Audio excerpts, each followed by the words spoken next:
Cash here with the 2023 Aide de Camp Leadership Development Team.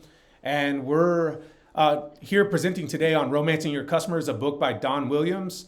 And we're going to have a series of these presentations come out over the next months, really focused around customer experience. That's where the program is focused this year, is implementing an improved customer experience for architectural fabrication. And so we're excited to share some of our takeaways around this book, Romancing Your Customer by Don Williams. It was a really great book, actually, for like an intro into customer service, customer experience. His kind of shtick or his bit is like kind of talking about the customer experience relative to like romance and how we should be like kind of wooing our customers and sweeping them off their feet. And so we looked at each section of the book and kind of made some takeaways how it pertained to ArchFab, and we're excited to share those with you. This is kind of a contents for the slide. The first section was what is your emotional intelligence? Then it goes into more about romance, how to romance your client, your customers, why to do that, when and where. Again, everything's kind of focused around romance. So without further ado, here we go. So yeah, related to emotional intelligence, the thing that really stood out to me in this section was, the need, the purpose around like practicing gratitude. And this is really kind of agnostic to whatever role you play in the business, whether you're on our sales pre-con team, a project manager, or even out in the field as an installer. If you're interacting with our customers, there's an opportunity there to like practice gratitude. And you can do that in a lot of different ways. It doesn't, in a lot of ways, don't involve spending money. So sometimes people think about giving expensive gifts, which is certainly something that Don Williams talks about in this book. But you can do something as simple as writing a thank you note that doesn't cost any money. It takes very little time, but makes a big impact on our relationships with our customers. So that was really, in this part around emotional intelligence, the thing that stood out to me. Yeah, what stood out to me the most, just kind of to piggyback off what Jeff was saying, is as a project management team, it's important to make that customer feel special, and that's special whether it's presenting negative news or positive news. And again, it could be a thank you note or just giving them an update on a project. I mean, it's just good to make them always feel special. And I think it's like it's remembering that our customers don't have to use us, right? Like they could just be choosing someone else. And sometimes I think we just fall into, this is our customer, they've been our customer for a long time, just who we deal with. And it's like, no, like they've chosen to buy from us, to use our products, to be a partner. And so like, the first step is kind of recognizing that, and expressing gratitude is just like acknowledging, like, we know that they don't have to use us. And so like, showing that we care about that and that like we want that to continue and to grow is like an important starting point. Yeah, I think sometimes we can be faced with difficult situations and even conversations with our clients. It's important to think of our core value and keeping our cool. It's important to kind of take a step back, assess the situation, and recognize the emotions of yourself and others before making any decisions.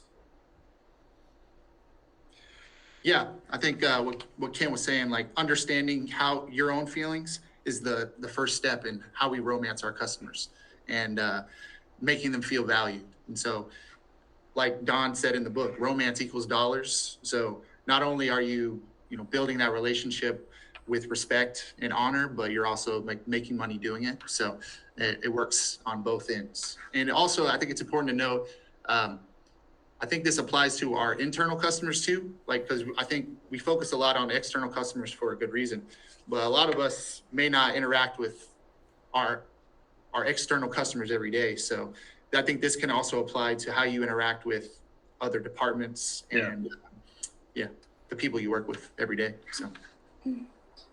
Something else I wanted to point out about the gratitude part of that, using the diagram that we have up here, is that this diagram from the book does suggest that you show gratitude or say thank you to your customer all the way from the beginning. So maybe at the point of sale, but you should also remember to do a follow-up thank you. And then you can even check in 2 weeks. So showing that gratitude is something we can do anytime, and we should choose to do more often than not. Yes. Yeah, and I Thank think you. the graphic is really, I mean, the graphic comes from the book, but it just highlights like you can make a, have a process surrounding this that makes it really efficient to do these kind of things, and to, sometimes we get lost in the day-to-day shuffle of our jobs. It's like making this kind of top of mind to practice that gratitude. So the next part of the slide presentation, coming out of which translates into the next section of the book, is what is romance. So, the most memorable part of our customer experience and is thinking about for me, what matters most to me as a customer is convenience. And so, what is romance to me is like making things easy, making it easy for me to do business with you. And so, I have a couple of stories that kind of juxtapose with each other, but like I had a ski jacket that I bought from Colombia, and the thread started coming out in one of the sleeves, and so I looked up on Columbia's website that they have like a lifetime warranty on their clothing items. And with a simple email, like I got my jacket, the value of my jacket replaced actually. So they decided they couldn't repair it, and they quickly gave me the money, the funds to go buy another jacket, which was awesome. It was super easy. The flip side of that is I've got a recent story in dealing with EA Sports.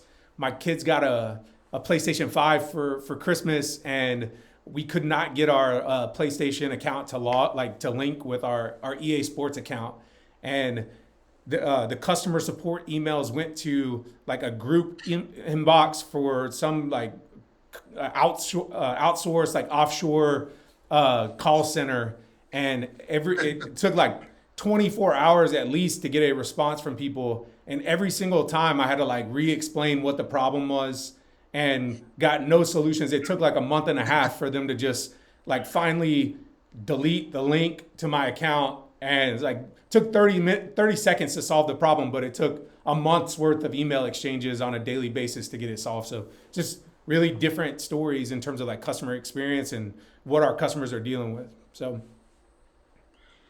Yeah, your first Yeah, mistake. and I think EA Sports game.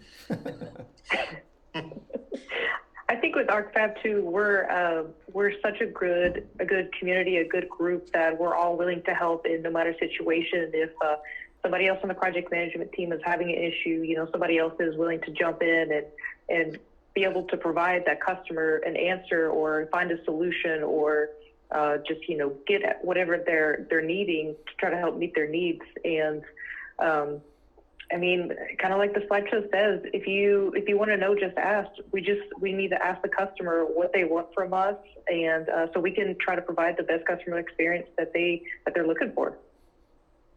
Yeah, it's a good point. And sometimes I think we can fall into just the day-to-day, like with our roles and responsibilities, like assuming this is what the customer needs. And like we can ask the customer, and then I think we can also just like ask ourselves, like, what would we want or need if we were in our customer's shoes? Like live this problem or this project or this part of the process, like through their eyes, and like what is actually helping them? Like, do they even want or care about like where we're coming from on something? And like just see it through their lens. And that can go like a long way in like how we need to respond in a given, whether it's a challenge or something good or communication or notification, like thinking through it, a walk in their shoes approach is I think important. Yeah, and it doesn't take much time to do that either, by the way. Like just to quickly think about, I'm about to send this message to a customer. How would I receive this? I'm about to have this conversation. How would I receive it if I was on the other end? Yeah, that's a great practice. Yeah, definitely. I think even taking it a step further, even after knowing what your customer wants and then following through with that and doing what you say, it's also helpful to evaluate yourself after the fact to know how to get better. So following up with follow-up questions similar to how did we do? How can I better serve you? Yeah, I also had another personal story about being proactive and kind of anticipating your customers' needs and like knowing what they want, like before they even do, or if you have no idea, like just asking, like Shelby brought up. But so I went to the Maldives after my wedding for my honeymoon, for people that don't know, the Maldives is a chain of islands off the coast of India. 20+ hour flight travel time. Brutal, just absolutely brutal. But you get to the airport, the Maldives airport, you're really excited, but it's another hour-long boat ride just to get to the resort. I know first world problems, but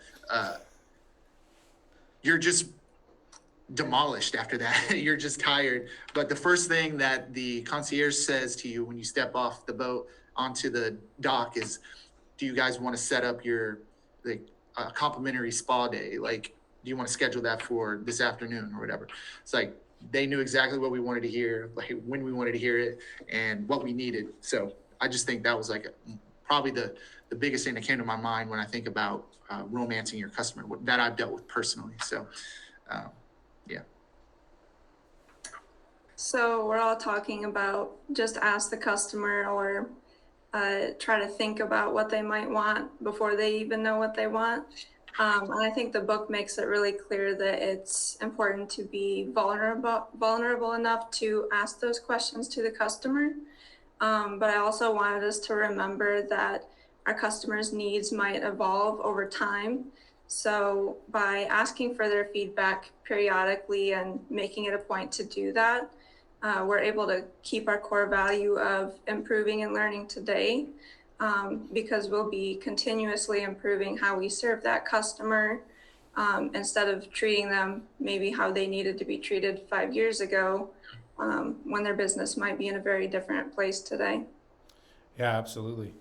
Well, and I think, what this really comes back down to, and we all had different takeaways for this section of the book, but I think everybody that's watching this presentation, that's interacting with this module, can think of a time where they received really bad customer service and when they received really good customer service, and drawing off of those experiences, like implement some things, like small things in their day to day that make it fun to do business with ArcFab. And so that's really where all this kind of ties into me, is like customer experience isn't something that we can absolutely control with systems and processes. Like, we need our people to act autonomously, to think about what they can do to go the extra mile with our customers. So in this next slide, we're just going to continue to expand on that and cover off on the why, how, when, and where you should romance your customer. So in our discussion as Aide de Camp, like when we reviewed this book together as a group, like one of the things that stood out to me was how closely this book aligns with Fred Factor, which was a book that the 2022 Aide de Camp program reviewed together. And the big tie there for me was our core value of go the extra mile, and how it doesn't have to be complex and it doesn't have to cost money to make something special, like make an experience special for a customer, whether it's internal or external, just to make them feel good about the work that, or about the interaction that you're having, and to make them feel more important and valued. I think all of our customers understand that they're not our only customer as much as they would like to be treated that way. They understand that's not the reality of our business, and so.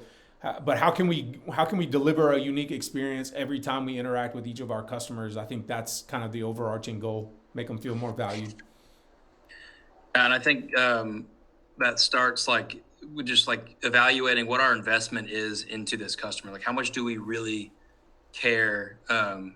Maybe not even just relationally, but there's a great example in the book where the author talks about this girl named Layla. He's in a developing country, and basically she goes out of her way to pay for something on his behalf, just to make his experience better. And he went back and ran the math, and he was equating it to a bartender, spending $1,200 on a whim just to make your experience better, at a restaurant. That's mind-blowing personal investment into the experience of a customer, and not necessarily advocating for everyone's personal financial involvement, but just to kind of frame up and put it into perspective. That's the level of capital that we can bring to every situation, every project, every part of the process. How much am I, going above and beyond, not just what's required of me in my normal roles and responsibilities, but just outside of the framework of everything. I'm dealing with another human here. How can I make their totally maximize their experience with us. And I thought that was really, really powerful.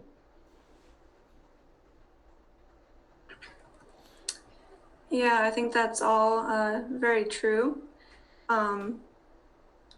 Specifically, I wanted to look at how the when and where from this chapter. Well, I think they're really great reminders for all of us, but I wanted to apply this to a real life example with my department. So oftentimes the accounting department's communication with the customer is very minimal, and it's almost always through email.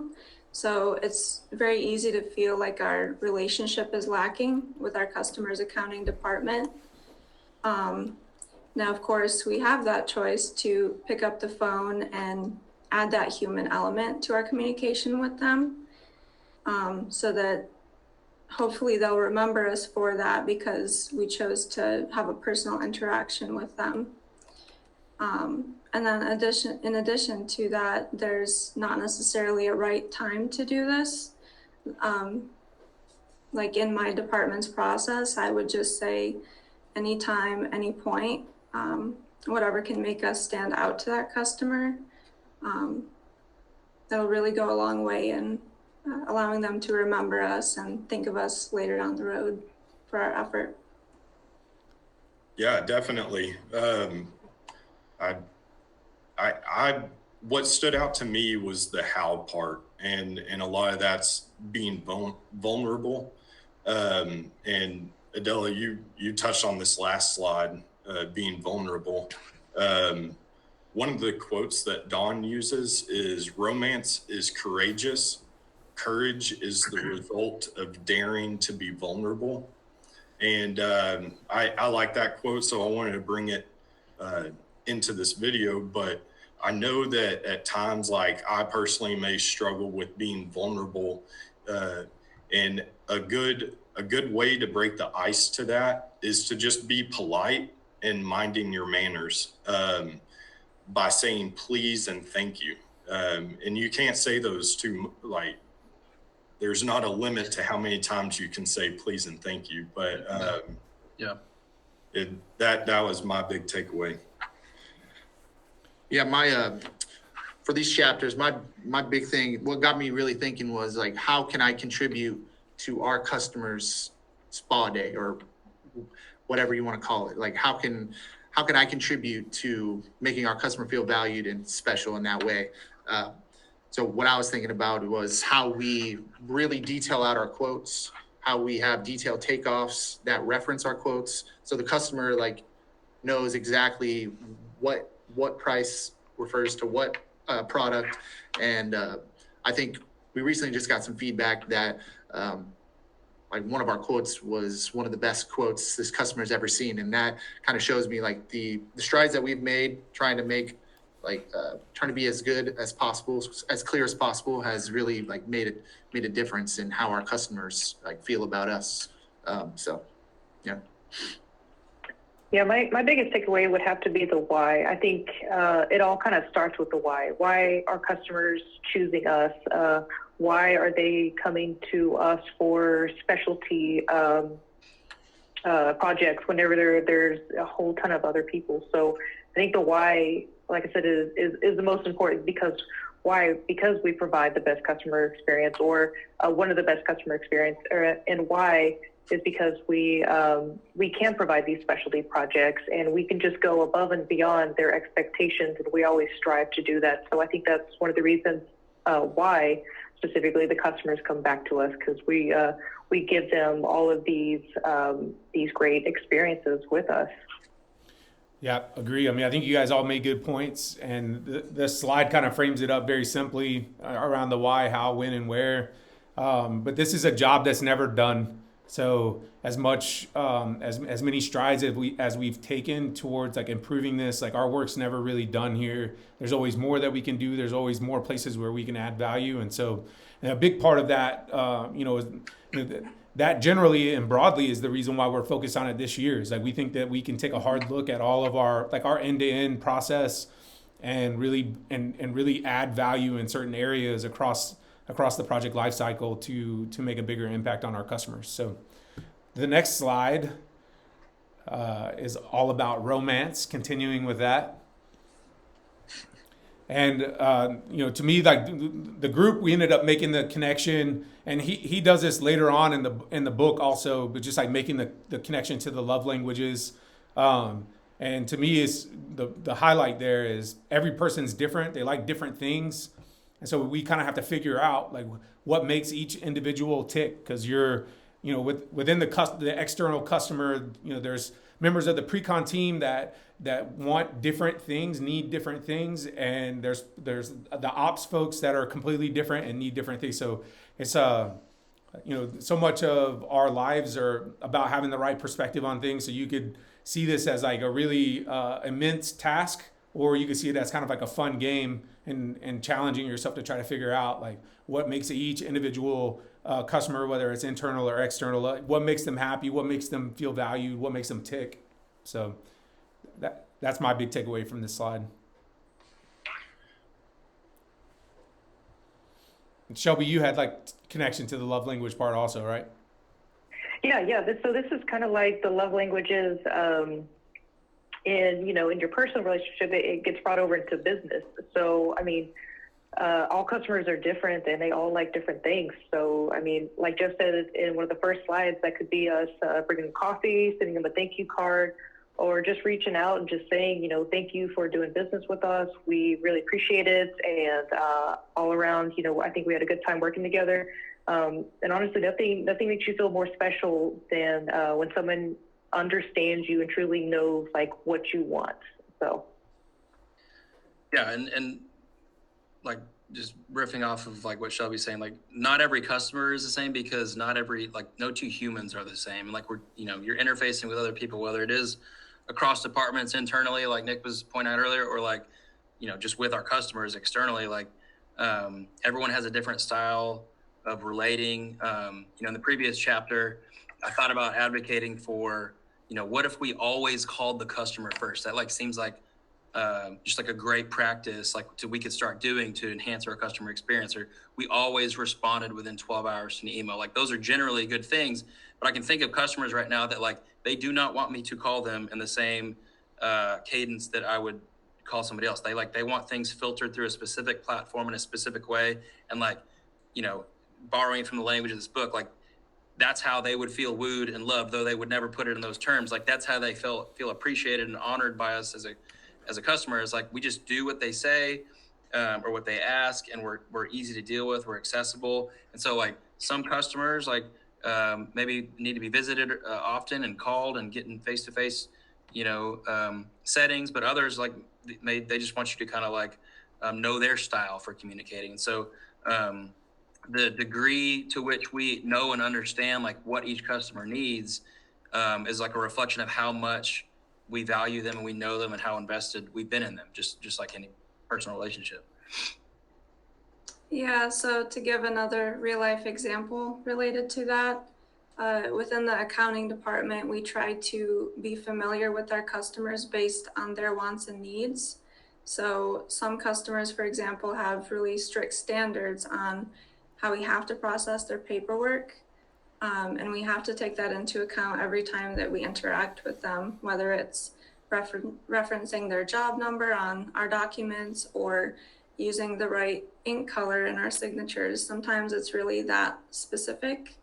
But when we take the time to follow their process correctly, virtually every time, that really shows them that their needs are important to us and that we're always willing to help if they have needs that differ from our other customers.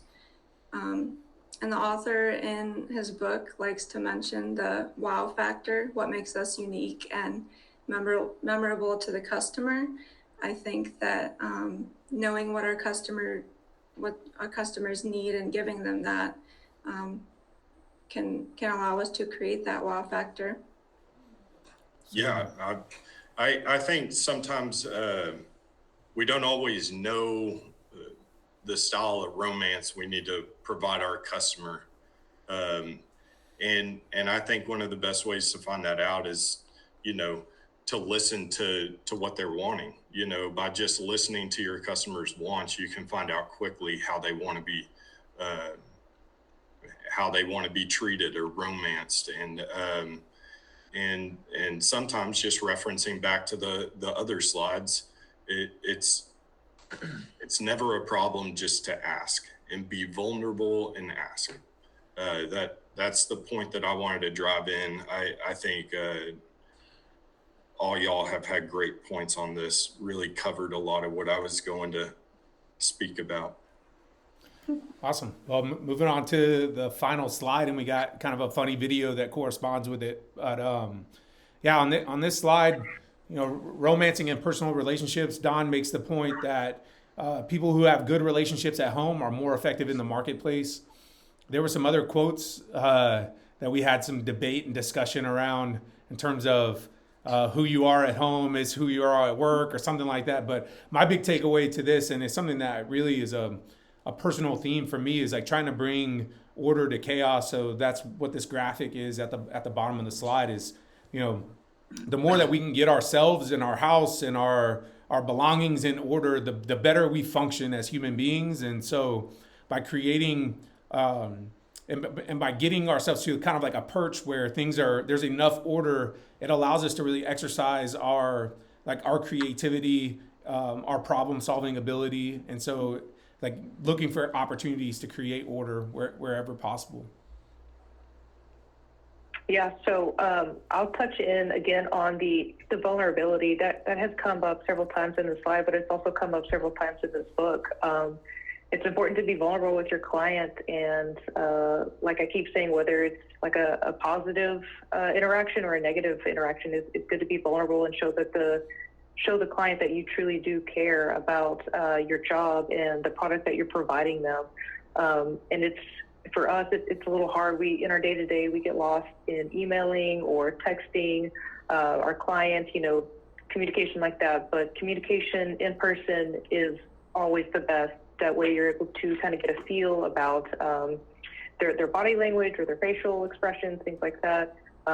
So we need to make it a priority, I think, for us as a team to try to have that in-person communication a little bit more, and that'll help build up that personal relationship with the client, and that could grow into bigger and better things.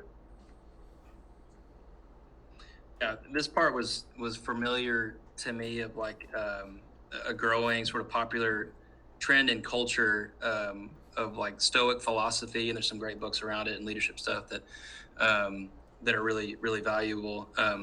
But there's a theme in that book. It's connected to some of the stuff that we had robust dialogue about, but there's kind of an idea that like how you do anything is how you do everything. And I think that's what the author's making the case for here, is Don saying like it's hard to live two separate lives and stay integrated as like a whole person. And it's hard to be one personality professionally and another personally. And like eventually we can set ourselves up for one domain impacting the other. So like we need to pay attention to what we're paying attention to, no matter what sort of sphere of life we're in. And so a big part of that for him was like make expressing gratitude a habit, make listening a habit. These things that are so important interpersonally, and like gaining traction and building relational capital with customers is also just important with family and friends and people in general. And so like practicing those things all of the time, and then just like practicing, you know, soul care and making sure, you know, that you're like that last bullet point we said, our cup needs to be full to fill others' cups. Like it's hard to romance personal relationships or others professionally, like if we feel spread thin, if we don't feel like we've been filled up. So like, you know, applying the same principles, you know, to ourselves personally and being disciplined with that is important as well. So yeah, that was good. Sorry. Respect was my takeaway. I think if you're going to respect someone, you're most likely going to go all the way to take care of that person. You can even bring it back to the office, in leaving places or people better than you found them, by going the extra mile. So here at the office, we always talk about if you if you see some spilt water or spilt coffee, don't just walk by it. Like, grab a towel and clean it up. I think, to me, that shows a form of respect, and you can apply that to your customers as well. Yeah, I think we're talking about a lot of good habits here on this slide. And related to all that, I think practicing good habits like respect at home is a good way to reinforce this positive behavior. So when you get to work, it's easier to do the right thing because you're already used to doing it. You're not changing into a different person when you show up to work. For sure. Yeah. And I don't know if I should, I guess there were some disagreements about the concept of how you are at home is how you are at work. I think I'm in the middle. I think there are moments and instances where, you can be one way but I think in general, I would say your attitudes and your feelings at home, will eventually creep into the workplace. So Don Williams, the author, quoted Zig Ziglar. I didn't know who he was. I know the name. Obviously, it's a unique name, but I looked him up. He's a noted, businessman, author, salesperson, motivational speaker, that type of guy. And then one of his quotes was, people who have good relationships at home are more effective in the marketplace. So a kind of a strategy that they brought up in the book was just asking your significant other, or whoever it might be, how can I make your day better? And then actually following through with their answer. So, and then doing that every day will get you into the habit of looking for your customers, what and thinking about what would they need, and anticipating their needs and things like that. So, Yeah. This was I think if you started asking that, got in the habit of asking that of loved ones, that's something I could definitely see spilling over into the workplace, and asking your customers, who are also human beings and are going to have bad days, what you can do to make their day better. And but you're exactly right. Following through on that's the most important thing. And so don't ask a question if you don't want the answer. And if you get the answer, follow through on it, right? So, and we got a good video clip here on the next slide that's going to help kind of tie some of this stuff together. It's just, there's all this pressure, And sometimes it feels like it's right up on me, and I can just feel it, literally feel it in my head, and it's relentless. And I don't know if it's going to stop. I mean, that's the thing that scares me the most, is that I don't know if it's ever going to stop. Yeah. Well, you do have a nail in your head. It is not about the nail. Are you sure? Because, I'll bet if we got that out of there... Stop trying to fix it. No, I'm not trying to fix it. I'm just pointing out that maybe the nail is causing... You always do this. You always try to fix things when what I really need is for you to just listen. See, I don't think that is what you need. I think what you need is to get the nail See, you're out. not even listening now. Okay, fine. I will listen. Fine. It's just... Sometimes it's there's this achy... I don't know what it is.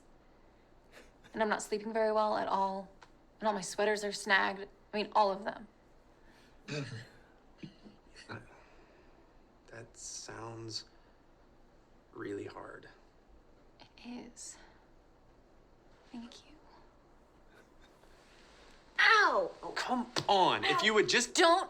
Try to see things my way. Do I have to keep on talking till I can't go on?